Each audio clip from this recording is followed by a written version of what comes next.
சுமார் 25 வருடத்திற்கு முன்பு தன்னை தந்தையாக்கிய அந்த குழந்தையை எப்படி கொஞ்சி மகிழ்ந்திருப்பார்.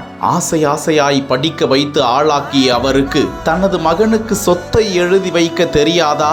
அல்லது அவர் காலம் கடந்த பிறகு அந்த சொத்து தான் மகனுக்கு போய் சேராதா? அவசரப்பட்டுட்டியே மகனே.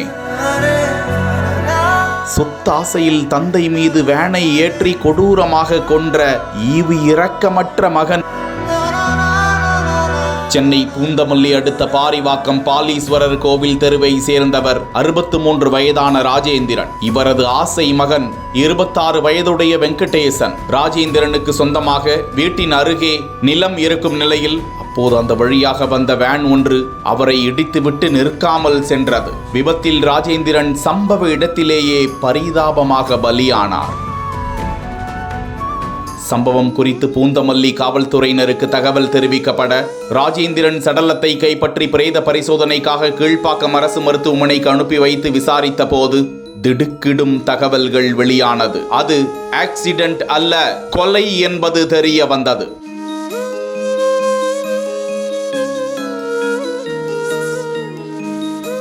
அதுவும் மகனே சொத்தாசையில் தந்தையை வேனை ஏற்றி கொலை செய்தது அம்பலமானது. இது குறித்து போலீஸ் விசாரணையில் ராஜேந்திரனுக்கு சொத்து உள்ள நிலையில் அந்த சொத்துக்களை தனது பிள்ளைகளுக்கு எழுதி வைப்பதற்காகவே இறுதியாக அவ்விடத்தை சுத்தம் செய்து கொண்டிருந்தாராம். அண்மையில் மகன் வெங்கடேசன் ராஜேந்திரனிடம் சொத்துக்களை தனது பெயரில் எழுதி கொடுக்க கூறிய போது அது சம்பந்தமாக சிறிய பிரச்சனை இருந்திருக்கிறது. தனது தந்தை தனக்கு சொத்தை எழுதி வைக்க மாட்டார் என ஆத்திரத்தில் இருந்த நிலையில் அந்த காலி இடத்தை சுத்தம் செய்து கொண்டிருந்த தந்தையின் மீது கொடுமையான ஆத்திரத்தில் சம்பவத்தன்று வேனை ஏற்றி கொலை செய்தது தெரிய வந்திருக்கிறது.